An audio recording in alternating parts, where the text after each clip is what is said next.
Ya, assalamualaikum warahmatullahi wabarakatuh. Waalaikumsalam warahmatullahi wabarakatuh. Jumpa lagi dengan saya Ali Gowi dalam acara Ngosan, ngobrol santai bersama Gandus TV. Sudah lama kita tidak mengisi acara Ngosan ini. Kali ini Ngosan saya ditemani oleh Ade Indra Candiago, pengamat politik di Sumatera Selatan. Ya. Kenapa hari ini kita bersama Ade? Karena beberapa dalam bulan ini sekaligus kita refleksi akhir tahun ya. Kaleidoskop. Ya, kaleidoskop itu soal perpolitikan di Sumatera Selatan. Nah, yang menarik ini yang di Banyuasin sebenarnya. Ya.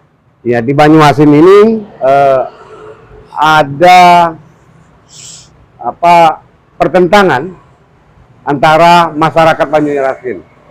Satu menolak pejabat Bupati Banyuasin, kedua mendukung pejabat Bupati Banyuasin untuk tetap memimpin Banyuasin sampai dengan pemilu selesai.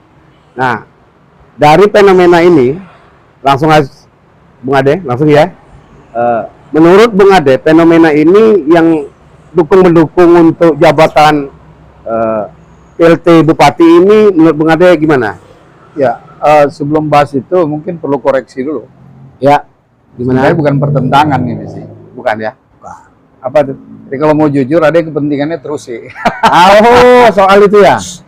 Ya ini kan ada kepentingan. Oh iya iya. Karena iya. kan gini, kekuasaan ini kan indah, Nah, nikmat. Makanya semua orang pengen berkuasa. hmm. Apalagi yang lebih kuasa. Oh, Pasti enggak lagi ujung Palembang kan itu. iya iya. Nah hari iya, ini iya. kan kalau kita lihat, ini menarik sebenarnya kan. Makanya saya bilang tadi bukan pertentangan, ini kepentingannya terus sih kan.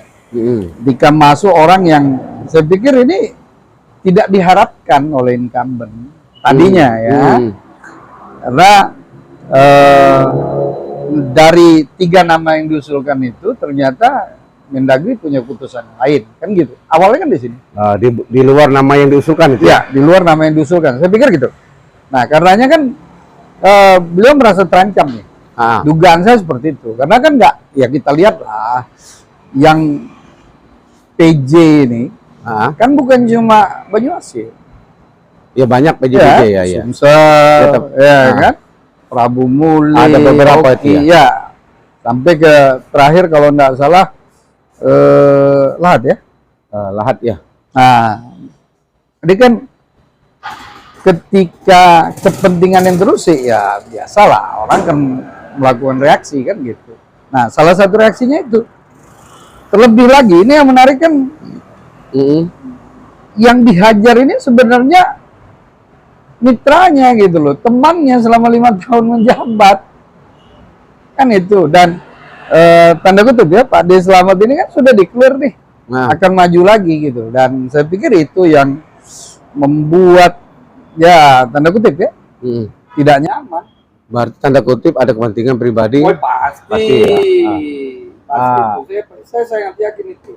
Iya. Jadi persoalan kan yang lucu nih, isu-isu yang diangkat ini menurut saya nggak masuk akal gitu loh. Karena semut di seberang lautan kelihatan loh, sementara gajah di kuku mata nggak nampak. Karena isunya ini melibatkan ASN. Artinya kan gini, logikanya kita bahas dulu ASN kan. Artinya mereka nggak puas selama ini gitu. Dengan kinerja Bupati dulu nggak punya ruang aja atau keberanian hari itu untuk melakukan perlawanan. Satu. Kedua, Pak D di situ. Ya, yang pada kutip ketua TKD kan, TKD Banyuasin. Kenapa? Kalau ada TKD, karena TKD kan nggak mau lagi nih jalan beriringan sama AS. Artinya apa? Ya semakin gelisah dia karena secara geopolitik kan Banyuasin ini dibelah dengan perairan dan daratan. Nah, Pak D ini kan representasi perairan. Artinya kalau pasangan ini tidak lanjut, ya AS ini kecil kemungkinan untuk bisa menguasai perairan kan gitu. Jadi dia terancam menurut saya, dan ini yang dia lakukan.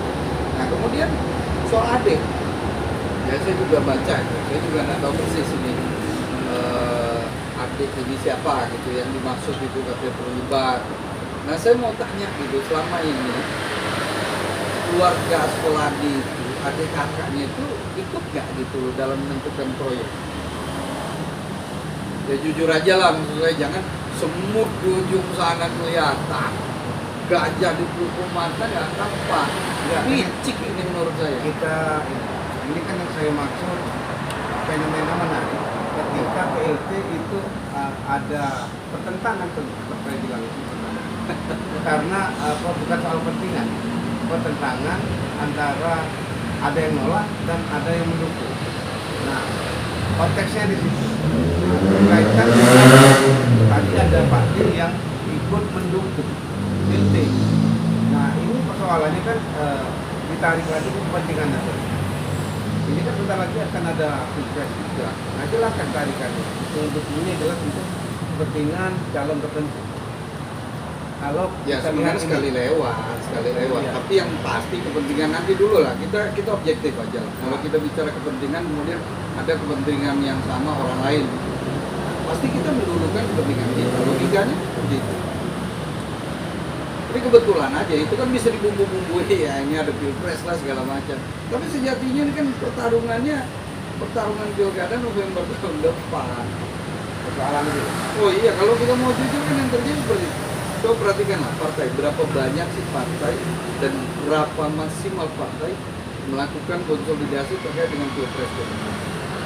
Memang betul bahwa caleg jalan bergandengan, ya, atribut, APK segala macam ada dengan kandidat masing-masing.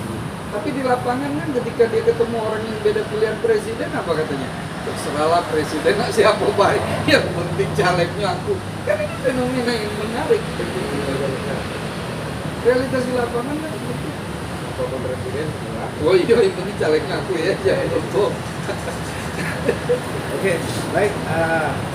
Pemirsa Ngosan, sengaja obrolan ini agak dibuatkan buatkan ini. Yang bisa menyimpulkan adalah pemirsa dari Ngosan sendiri, dari kami sendiri, soal obrolan kami.